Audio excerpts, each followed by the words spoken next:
Quando você atende menos, o teu atendimento é com uma qualidade melhor. Quando você tem aquela agenda toda controladinha, toda espaçadinha, toda certinha, você não consegue, às vezes, dar a atenção que o seu cliente merecia, né? E ele também não tá... O cliente que vem atrás de preço, ele é um cliente que hoje ele tá com você, se alguém cobrar mais barato e mostrar uma foto mais bonita, ele vai para lá. Eu hoje quero clientes que queiram qualidade, que venham pelo meu serviço pela qualidade, não pelo preço.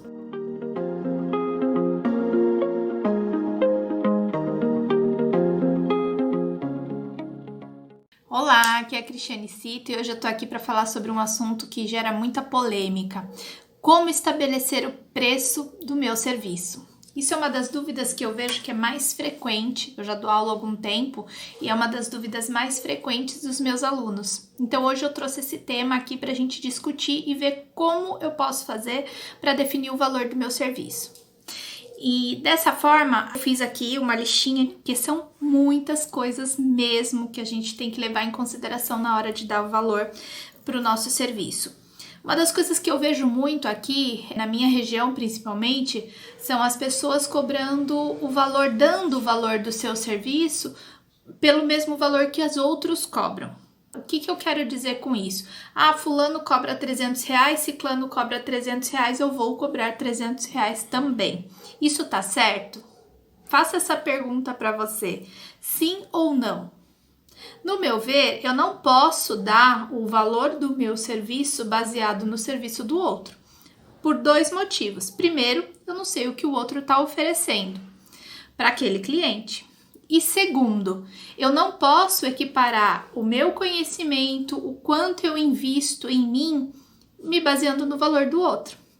São dois fatores que eu levo muito em consideração. E para isso, para a gente estabelecer um valor de serviço, a gente tem que levar em consideração um cálculo matemático. Qual é esse cálculo? O primeiro cálculo seria a gente colocar os custos totais. Esse custo total inclui tudo, gente. É material que a gente usa em tudo, material de higiene, material de limpeza, aluguel, água, luz, são todos os custos que a gente tem para manter um estabelecimento aberto. Ah, mas eu não tenho um estabelecimento aberto, eu atendo na minha casa. Mas você tem um custo de energia, você tem uma internet, você tem que também colocar isso. Faz parte do teu custo. Você não tem o custo com aluguel, mas isso entra para o teu estabelecimento, porque você oferece um Wi-Fi para tua cliente, você oferece uma música ambiente, tudo isso você tem um custo. Você tem que também levar em consideração. Ah, mas eu não atendo em casa, não atendo, não pago aluguel, eu sou profissional parceiro. Beleza? Você não deixa uma porcentagem do local onde você trabalha? Então, isso também é custo. Então, vamos lá. Primeira coisa que eu tenho que fazer para fazer esse cálculo, eu tenho que saber quais são os meus custos totais. Então, o primeiro ponto. Segundo ponto, eu tenho que definir quanto eu quero na minha mão por procedimento. Então, por exemplo, eu quero R$100 de cada procedimento, eu quero R$200 por cada procedimento. Eu acho que tudo que eu investi em mim vale R$200 por procedimento. E terceiro, eu tenho que ter uma reserva de valores. Essa reserva, para que é? Para uma despesa extra, se um equipamento pifar, eu ter um dinheiro para substituir, se aparecer um curso legal, um curso bom que eu possa fazer, eu ter um dinheiro para ir lá e pagar à vista e ter um preço melhor. Se eu precisar, de repente, aparecer uma promoção de produtos que eu posso comprar com preço melhor, só que eu tô ainda descapitalizada, não tenho dinheiro essa reserva vai servir para isso. Então é muito importante ter uma reserva para esses, e isso também a gente inclui nos custos do procedimento. Isso você não sabia, né? Antigamente, como era feito esse cálculo, tá, gente? Eu falo antigamente porque, assim, eu cresci dentro do comércio, a minha família toda é de comerciante, nenhum da área da beleza, mas eu sou da área da beleza, então eu trouxe esse conhecimento da minha família para a minha parte administrativa dos meus estabelecimentos. Então, antigamente, o que que a gente fazia? A gente pegava os custos totais e multiplicava por 3. Por que por 3? Porque a primeira parte era para repor o produto que você consumiu, a segunda parte era o seu lucro e a terceira parte era para as despesas extras. Por exemplo, se eu tinha um custo de R$100, eu cobraria 300. Só que nesses custos estão incluindo os custos totais, tá? Não é só o custo com material. Porque uma das coisas que eu vejo muito são quando a gente fala em custo, a pessoa só pensa no material. A pessoa não pensa em todo o conjunto que é necessário para que eu tenha um local de atendimento, para que eu possa realizar o meu procedimento. Tudo isso gera um custo. Se o meu custo é R$100, eu multiplicava por 3, então o meu procedimento teria que custar o quê? R$300. Isso fazendo uma matemática simples para que vocês possam entender. Só que o meu valor, o meu lucro de R$100 era o valor que eu merecia ganhar.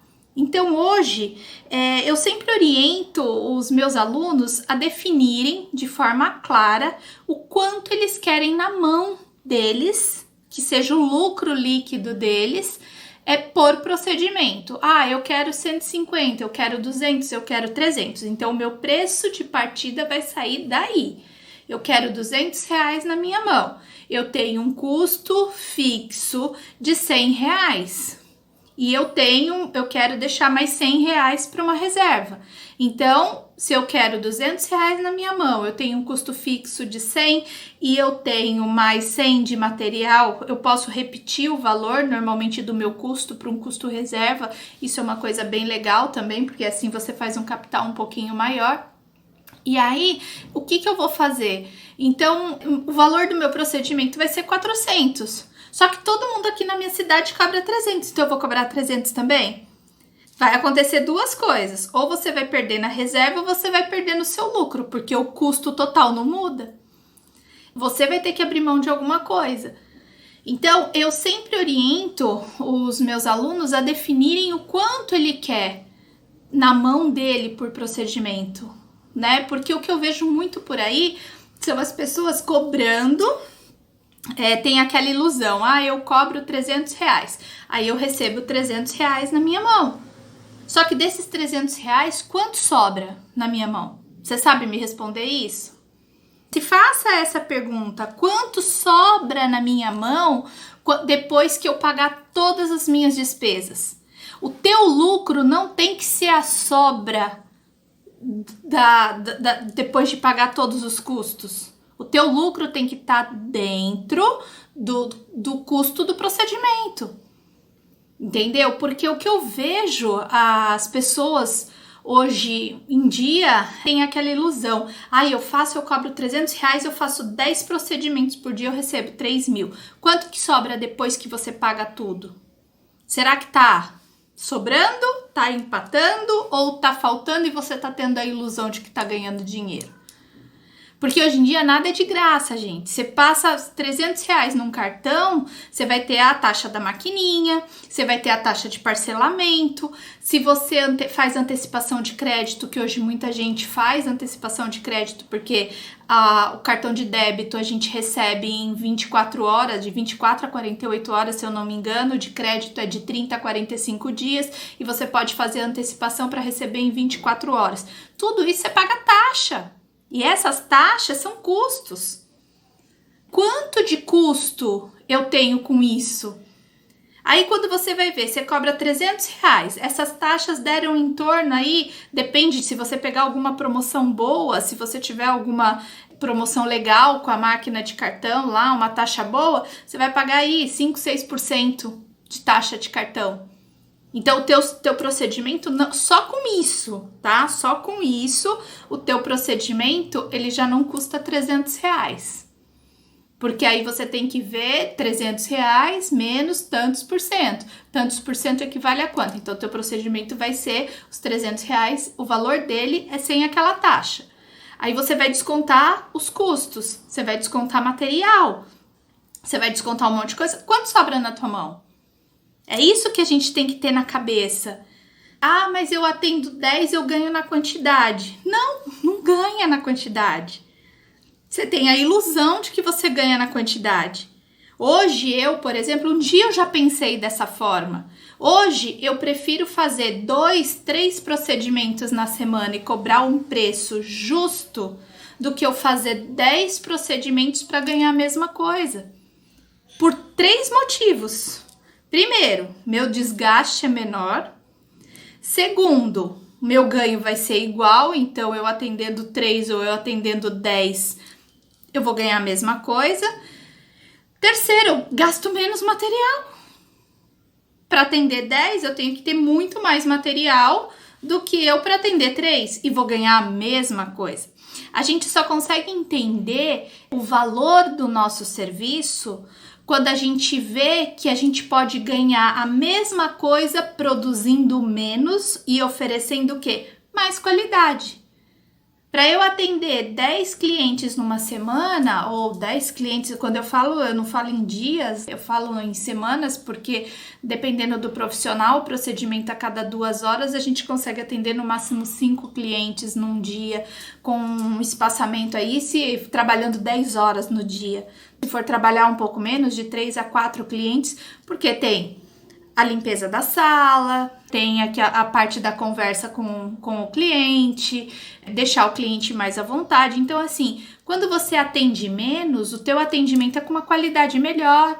Quando você tem aquela agenda toda controladinha, toda espaçadinha, toda certinha, você não consegue, às vezes, dar a atenção que o seu cliente merecia, né? E ele também não tá... O cliente que vem atrás de preço, ele é um cliente que hoje ele tá com você, se alguém cobrar mais barato e mostrar uma foto mais bonita, ele vai para lá.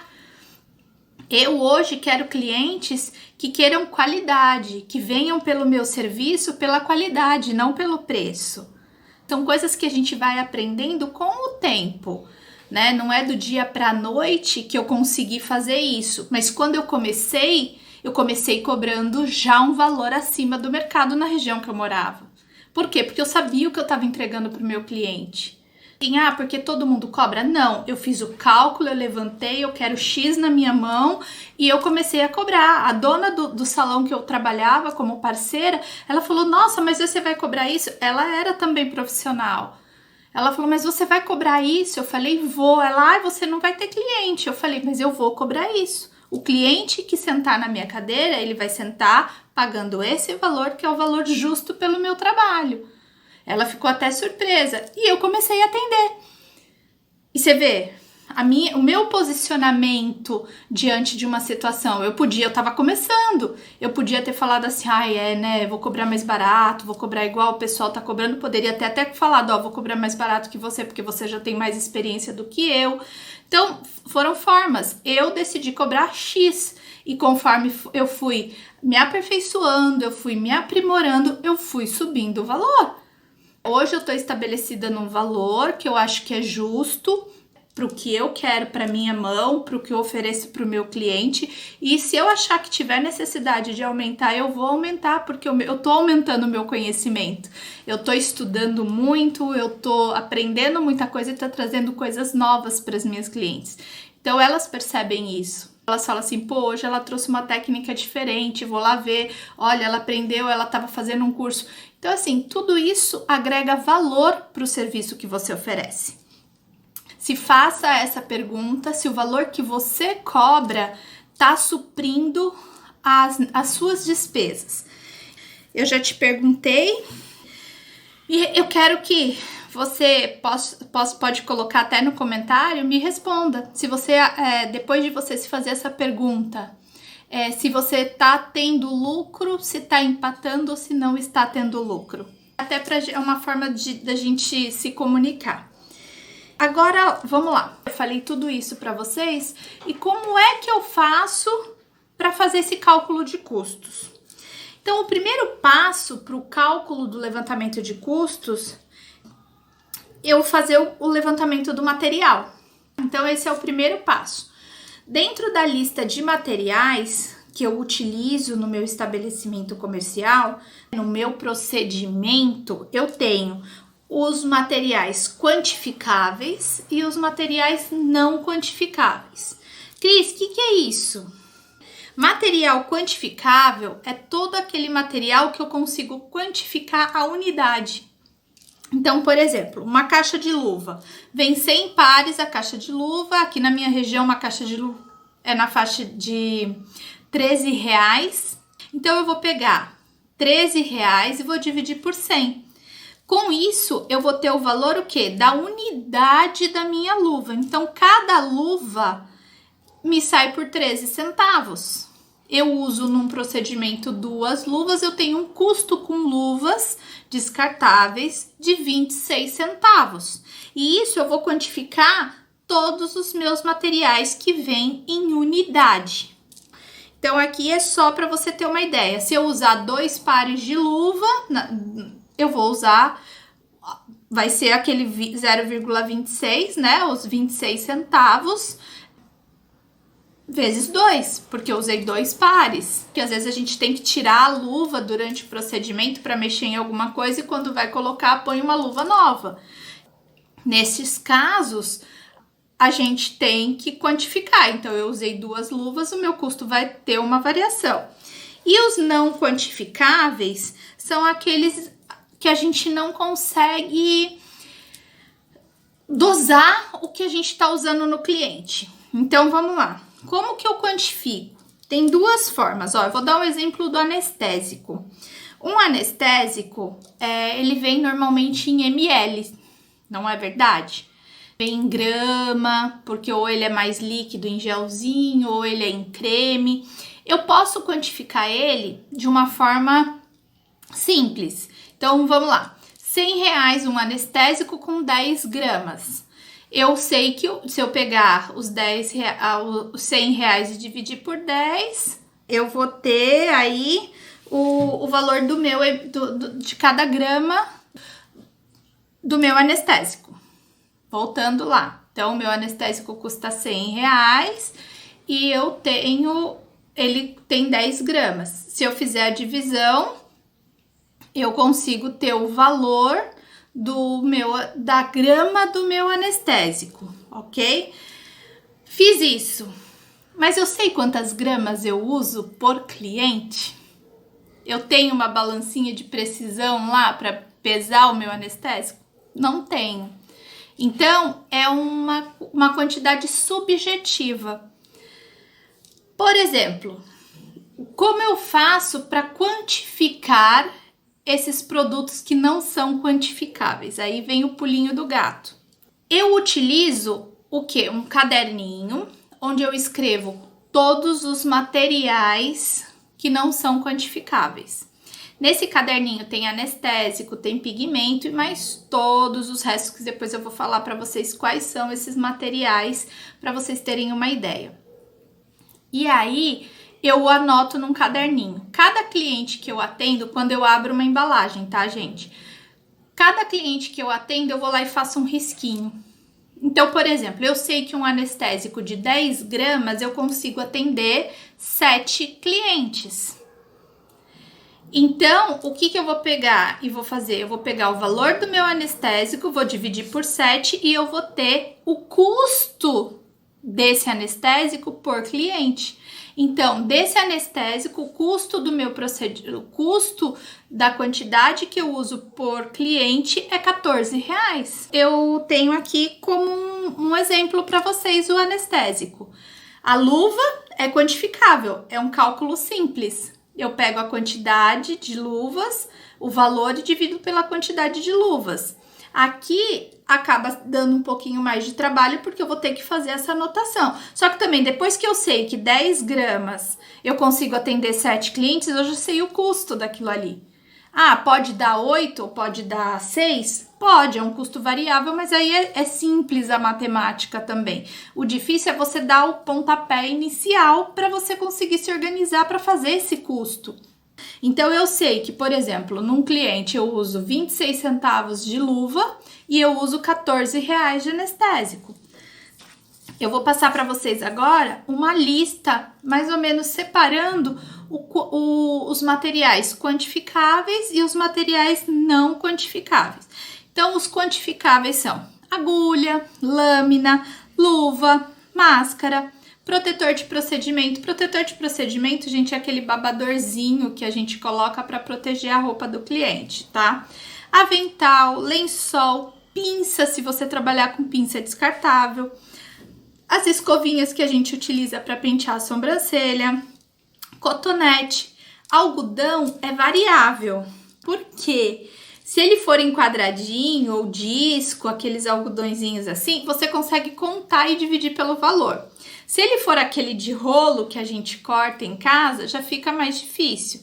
Eu coloquei nas duas listas, mas você vai ter que ver com qual você prefere trabalhar. Eu prefiro pagar um pouquinho mais caro e já vir com os quadradinhos ou os disquinhos já pronto, tá? Mas tem gente que prefere comprar o rolo, abrir o rolo e fazer ela mesma os próprios quadradinhos.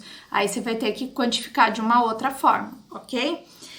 Ficha de anamnese, isso ninguém coloca no custo, né? Mas a gente tem que colocar. Eu uso uma folha de ficha de anamnese. Eu compro pronto, eu mandei fazer, eu compro a que vem na internet, mas você tem que ter. E é a ficha de anamnese, é a ficha de autorização, de procedimento, é a ficha de uso de imagem. Então, você tem um custo de papelaria, que a gente chama, né? E isso entra também, isso entra também nos custos de quantificáveis, porque se eu mando fazer um bloco com 100 folhas e paguei R$20, eu tenho o valor da minha folha, eu posso colocar ali. E os não quantificáveis, quais são os produtos? Então, é pigmento, é anestésico, é o papel filme, é o lenço de papel, aquele papel toalha que a gente usa, o lençol de papel cobre maca. Eu utilizo muito isso, eu ponho o lençol descartável e ainda ponho o lençol de papel por cima. Produtos pré e pós procedimentos, que a gente compra em embalagem maiorzinha. Eu sempre gosto de trabalhar com tudo do pequeno, porque não fica com o produto muito tempo rolando na bancada. Eu uso até quando a marca do produto oferece os pigmentos menorzinhos, eu prefiro comprar os menorzinhos. Eu sei que se eu comprar o maior, eu vou pagar mais barato, mas eu prefiro comprar os menores e estar sempre trocando, porque a validade e a durabilidade pós-aberto, ele é menor. Então, eu acabo preferindo investir nos frascos menores. Queria muito que todas as marcas vendessem dos frascos menores, assim eu não teria tanto pigmento fora, sem utilizar dos grandes. Então, eu acabo optando pelas marcas que vendem os pequenininhos. E os produtos pré e pós-procedimentos também a gente tem que levar em consideração e colocar fazendo dessa forma. Uma das coisas que você pode também embutir é a linha de manutenção pro teu cliente. Você pode colocar como um custo também se você oferecer. Tem gente que só indica o pós-procedimento e a pessoa compra numa farmácia, numa casa de cosmético, e tem aqueles profissionais que já incluem no preço. Então, aí você vai ter o valor, ele é quantificável se você utilizar esse produto. Fora isso, tem uma coisa que a gente não leva em consideração e isso tem que ser levado em consideração, que são os equipamentos. A gente tem um investimento, principalmente quando a gente está iniciando em equipamento. A gente compra o dermógrafo, quem trabalha com dermógrafo, a gente compra o Tebori, que são equipamentos que têm um tempo de vida. Eu não vou ter um dermógrafo para o resto da minha vida, eu não vou ter um Tebori para o resto da minha vida. A gente às vezes conforme vai se aperfeiçoando, vai tendo a necessidade de comprar um equipamento melhor, um equipamento mais preciso. Então, a gente também precisa ter no nosso custo o equipamento.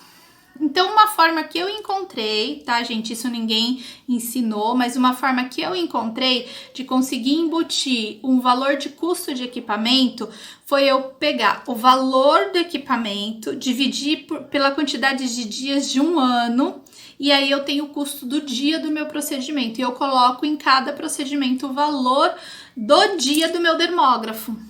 Então, assim, por exemplo, Um dermógrafo, ele vai custar R$ 1.700, eu vou dividir por 365 dias, que é o equivalente a um ano, eu vou ter um custo de R$ 4,65. Então, eu aumento nos meus custos R$ 4,65. Por quê? Vamos supor que meu aparelho pifa, eu vou precisar comprar outro. Se eu fiz 3 procedimentos, eu tô cobrando o quê? 3 vezes o dia do meu procedimento. Então, eu vou conseguindo fazer um caixa, que entra, isso daqui entra naquela parte onde eu falei do reserva, do fundo de reserva, da reserva para uma emergência, isso entra. Então, já tá no custo o meu equipamento também. Então, isso é uma das coisas que eu não ouvi ninguém falar, mas eu falo isso porque aconteceu comigo. O meu dermógrafo, eu tive um problema com ele, um dia que eu precisei usar ele não funcionou.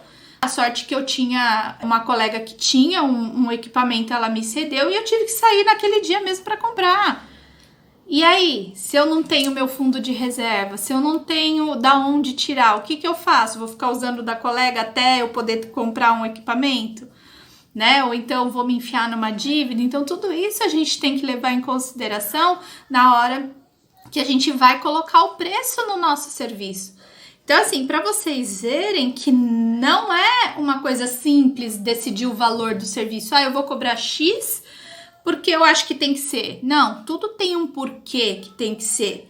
Além desses custos com o material, o segundo passo, isso até agora a gente falou do primeiro passo, definir os custos de material. O segundo passo é definir os custos fixos. Quais são os custos fixos? Custo fixo com local. Isso ele se divide em 2 fatores. Então, assim, eu pago aluguel ou eu sou profissional parceiro? Se eu pago aluguel, eu tenho que ver as seguintes coisas: água, luz, internet, telefone, uma recepcionista ou auxiliar, porque às vezes você está em procedimento, chega uma cliente um pouquinho antes, você tem que ver. Então, assim, às vezes é legal você ter alguém para te ajudar nessa parte, atender um telefone, porque quando a gente está em procedimento, a gente não para atender telefone, a gente não para atender porta, porque a gente vai se contaminar. Então, eu tô ali, eu tô fechada, então eu tenho que ter alguém para fazer essa parte para mim. Isso se eu tenho meu estúdio, se eu tenho a minha sala, ok? Então, se eu tenho meu estabelecimento, eu tenho que ter alguém, e esse alguém vai me gerar um custo. Então, isso são custos fixos. Além desses custos, eu tenho outras despesas, como por exemplo, café, um suco que eu ofereço para cliente, um bolo que eu posso, uns biscoitinhos, umas bolachinhas que eu posso deixar para ela tomar um lanchinho. O papel toalha de secar a mão do banheiro, papel higiênico, o material de higiene em si, de limpeza em si, também tem que constar, né? Eu não vou no mercado fazer compra de desinfetante, de álcool, de produtos de higiene que faz parte do meu estabelecimento. Um material de escritório. Eu tenho que ter uma caneta, eu tenho que ter um bloco de anotação, eu tenho que ter uma impressora, eu tenho que ter um computador. Se eu tenho uma impressora, eu tenho que ter a impressora funcionando, então constantemente eu vou ter que dar carga de tinta. Além disso, que isso é coisas que a gente não coloca, não é coisas que a gente compra todo mês, mas é coisas que tem que estar lá no nosso custo. Por quê? Pode ser que aquele mês eu não compre, mas pode ser no outro que eu tenho que comprar uma quantidade maior. A gente não sabe porque o uso é variável. Além disso, se for o caso, né, dependendo do tipo de empresa que você tiver, você tem que ter um contador, você paga impostos. Os impostos pode ser o seu MEI, que você é um microempreendedor individual, como pode ser um imposto mesmo, um recolhimento, um simples nacional, dependendo da categoria que você se enquadra. Como eu já falei, as taxas de cartão de crédito. Então, tudo isso faz parte do custo e que a gente tem que levar em consideração. Então, a gente já viu o primeiro passo, que é o custo do material. O segundo passo são os custos. Aí eu vou somar o meu custo com material mais os meus custos fixos. E aí eu vou ter o meu custo total. E lembra que lá na frente eu falei que era qual era o cálculo? Custo total, o valor que eu quero receber e o valor reserva. Eu preciso desses valores para que eu possa estabelecer o valor do meu serviço. Se a gente parar para analisar, a gente tem que ter tudo isso muito claro antes da gente dar o valor do nosso serviço. Porque senão a gente vai trocar figurinha. O que eu vejo hoje é que assim, se todos os profissionais fizessem esse levantamento de custo, com certeza não teria profissional cobrando R$100 por aí por procedimento. Gente, quando eu vejo, me dá dor no coração. Quando eu vejo uma pessoa cobrando R$100 num procedimento de microblend. Não paga o material, não paga o pigmento. Eu cobro isso quando eu preciso de modelo. Que tipo assim, é uma ajuda de custo. Sabe por que eu cobro de modelo? Quando eu preciso de alguém para treinar, porque ela vem ciente de que ela tá só dando uma ajuda de custo, ela não tá pagando pelo serviço. Certo? Então, dessa forma, é o valor que eu cobro, R$100 quando eu preciso de modelo, que eu preciso treinar e não dá para treinar em pele artificial, eu preciso treinar em pessoas também. E aí eu vejo pessoas cobrando o procedimento desse valor, sabe o que elas estão fazendo? Elas estão treinando no rosto de cliente. E não avisa para o cliente que ela está sendo modelo. E, gente, aqui na minha cidade, outro dia eu vi um anúncio que me doeu a alma. A pessoa estava anunciando assim, o procedimento custava R$200, mas se viesse ela e uma amiga, saía 100 para cada um.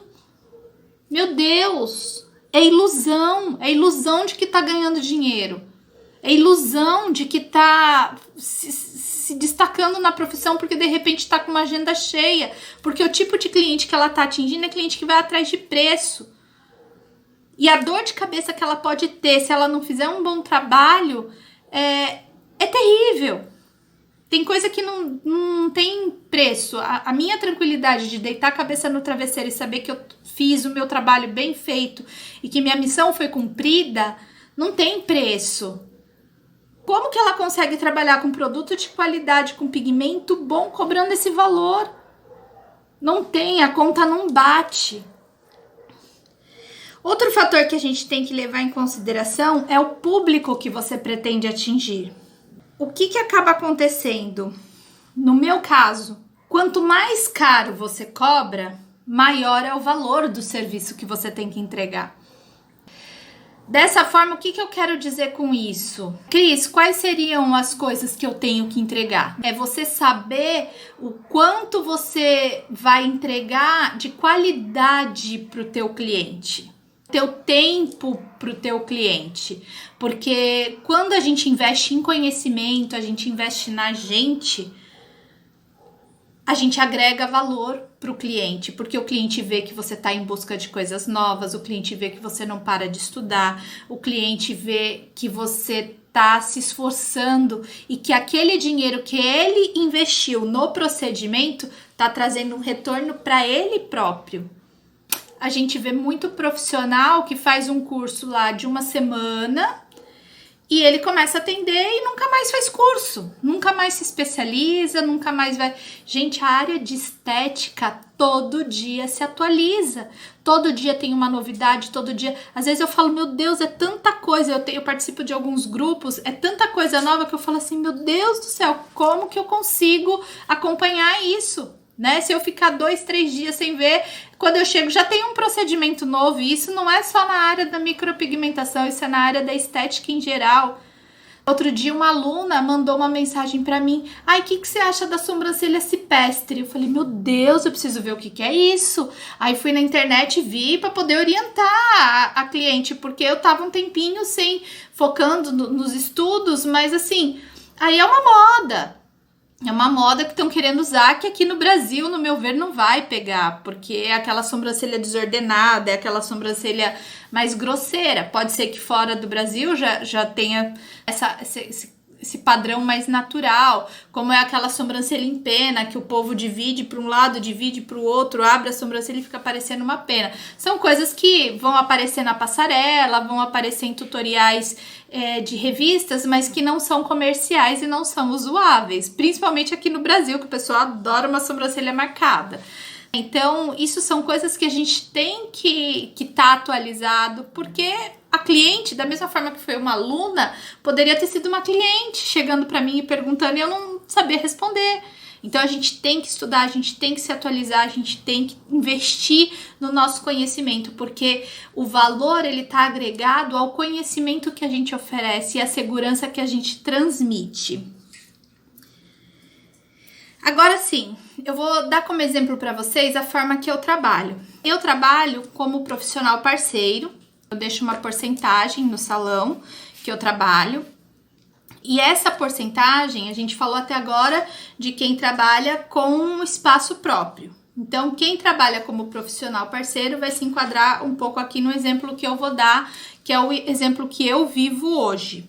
Eu trabalho num salão parceiro, eu sou profissional parceiro, eu deixo 30% de comissão para o salão, mais 7% das taxas de administrativas e sobrando para mim 63% do valor real do serviço. Desse 63%, eu vou tirar o quê? Os custos materiais, que é o que eu tenho. Eu não pago aluguel, eu não pago água, eu não pago luz, eu não pago recepcionista, eu não pago manobrista, eu não pago cafezinho, eu não pago produtos de higiene, nem produtos de limpeza, eu não pago faxineira, eu não tenho despesa nenhuma, tá? Eu deixo a minha porcentagem lá e a minha porcentagem tá incluindo todas essas despesas, mais o lucro do salão. Então, vem para minha mão 63%, desses 63% eu tiro o quê? O meu custo de material. Meu custo de material, ele vai variar em torno de 21 a 27%. E isso vai me dar um lucro líquido em mãos em torno de 36 a 42%. E o que eu tinha estipulado para mim como meta de querer na minha mão era 35% do valor do serviço, tá? Que seria mais ou menos equivalente ao que eu deixo para casa. Só que com a diferença de que o que eu deixo para casa é um lucro que ele vai tirar um monte de despesas, né? E o meu é um lucro líquido. Então, o que acaba sendo? Ah, você vai ganhar a mesma coisa que você deixa para o salão? Não, não é que eu ganho a mesma coisa. O salão daquele valor, né, o dos 30% que eu deixo para o salão, ele vai tirar todas as despesas de um funcionamento da casa. Para ele, vai sobrar o quê? 3, 4%. Enquanto eu vou tirar 35%. Agora você me pergunta, Cris, por que vai variar de 36 a 42? Porque depende do que eu uso de material. Tem procedimentos, por exemplo, quando eu pego uma cliente que já tem um procedimento antigo, eu preciso fazer neutralização, eu preciso trabalhar com mais agulhas, então eu tenho um custo um pouco maior. Quando é um procedimento normal, né, que a gente usa, se eu precisar trocar uma luva ou acontecer qualquer intercorrência que tenha necessidade de utilizar mais materiais, eu tenho um custo maior. Se for um procedimento normal, eu tenho aí um custo de menor e o lucro maior, porque se meu custo é menor, meu lucro é maior. Então, por isso que eu coloquei essa variável para vocês terem uma ideia. Então, a gente tem que sempre analisar. Eu vou dar um exemplo da minha vida.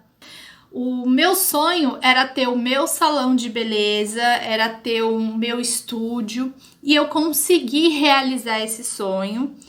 Porém, quando a gente sonha com algo nosso, a gente sonha só com o lado bom, sonha só com os frutos. Mas até gerar frutos, a gente tem que plantar, a gente tem que regar, a gente tem um trabalhão danado.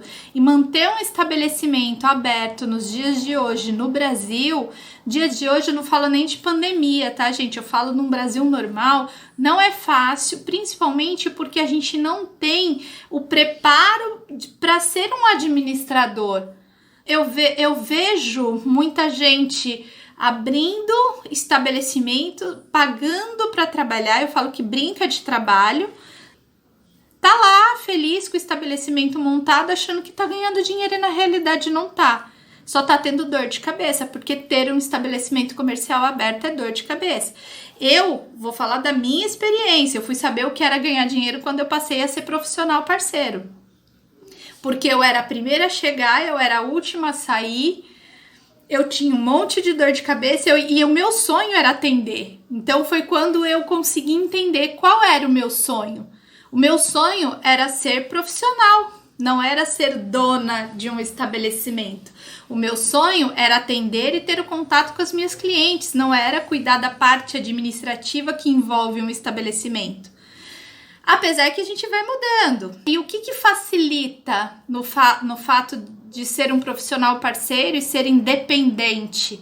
Eu sou dona da minha agenda, eu sou dona do meu horário, porém eu tenho que ter o quê? Um comprometimento com o local que eu trabalho. Então eu tenho que estar lá, eu tenho que estar presente, eu tenho que... Por quê? Porque pode aparecer um cliente que não estava agendado e não ter profissional para atender. Isso não pode acontecer dentro de um estabelecimento.